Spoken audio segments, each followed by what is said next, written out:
이 양압기를 파는 사람과 양압기를 써야 될 사람의 표정의 차이에서 우리는 이 현실을 바로 알 수 있습니다. 내가 맨날 이러고 자야 된다. 요즘에 차탈레 부인의 사랑에서 나오는 김웅수 배우가 양압기를 써보더니 야씨 이걸 나보고 어떻게 쓰라고. 대부분이 다 그런 반응입니다. 양압기 원리는 이것처럼 이 바람인형 공기를 계속 불어넣어서 형태를 유지해 주는 것처럼 공기를 이 압축기에서 계속 불어넣어서 이 기도가 막히지 않게 해주는 겁니다. 압력이 낮아지면 무너지듯이 압력이 만약에 기도가 심하게 막혔는데 압력이 약하면 아무 소용이 없어요. 그런 심각한 문제는 공기를 세게 불어넣어서 막 벌려주면 이제 내쉬질 못하는 거예요. 대부분의 양압기 환자들이 새벽에 벗어버리는 이유가 새벽에 벗어요. 새벽에.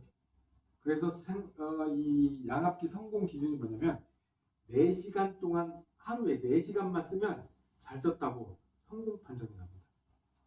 양압기 기준이 하루 4시간 21일 연속 사용했을 때 당신은 양압기 사용할 수 있는 보험을 할 수 있는 자격이 되라고 이제 판단하는데 4시간이라는 기준이 정말 말이 안 되는 거죠. 잠은 7시간 자는데 4시간만 쓰고 나머지 3시간은 벗어버렸단 말이에요.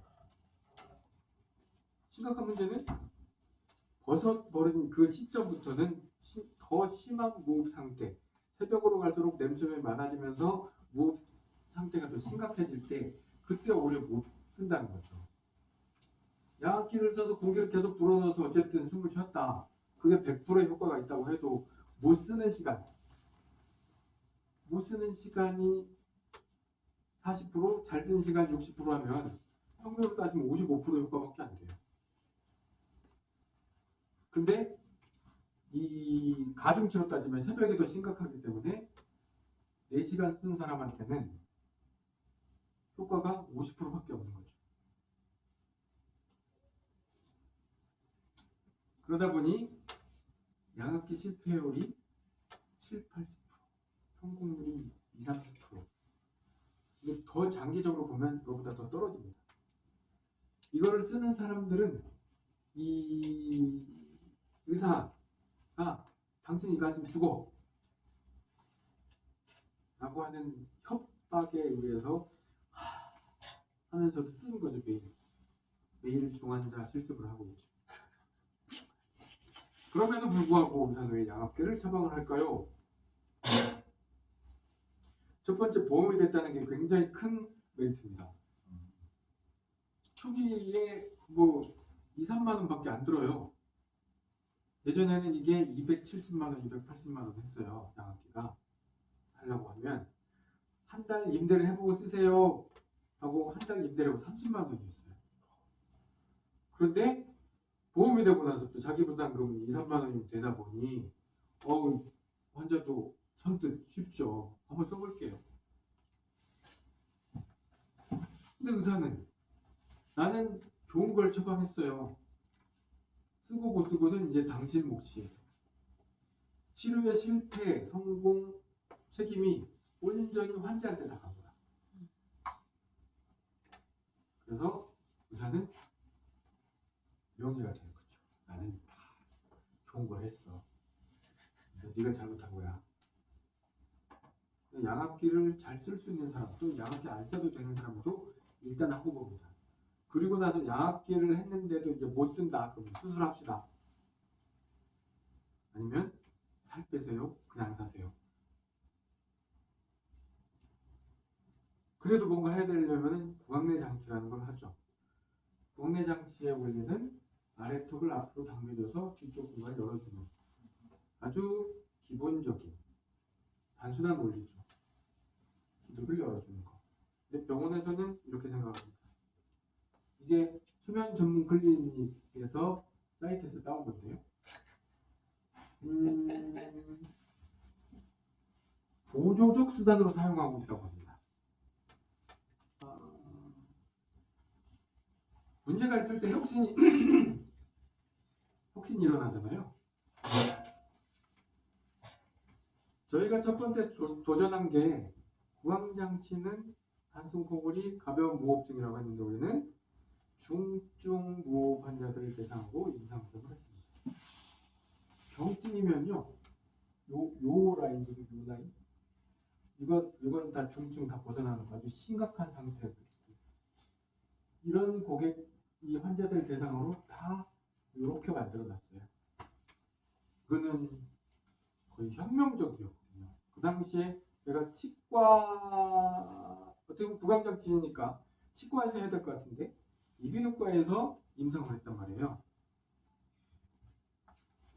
이비인후과에서는 수술이 초보라고 주장하고 구강장치는 그냥 보조기로 취급을 했는데 우리는 중증 환자를 대상으로 해보겠습니다. 이것들이 이렇게 된 거죠. 그래서 아주 엄격한 임상 기준을 들이대고 임상 시험을 했습니다. 4억 5천이나 들여갖고. 그런데 결과가 이렇게 나오니까 놀랬죠. 임상 시험은 우리나라 사람들을 대상으로 한 유일한 제품입니다. 전 세계 어디에 가도 한국인을 대상으로 이렇게 대규모 임상 시험을 해서 이 결과를 낸 사례가 없습니다. 아직까지. 그래서 서울대병원, 분당서울대병원, 전북대병원 이 세 군데에서 했고요. 어쨌든 이런 이유로 안전성과 유효성에 대한 검증 없이 그냥 공산품으로 우리처럼 사용되어 왔는 거를 이제 표준 출입법으로서 그 자리를 마련하기 위해서 우리가 이 비싼 돈을 들여서 한 것입니다. 아까 영상에서 보셨다시피 이거를 처방이 없으면 못 파는 그런 거를 벗어나고자 하는 큰 의지도 있었고, 이왕이 하는 거 센 걸로 가보자 하는 것도 있었고요.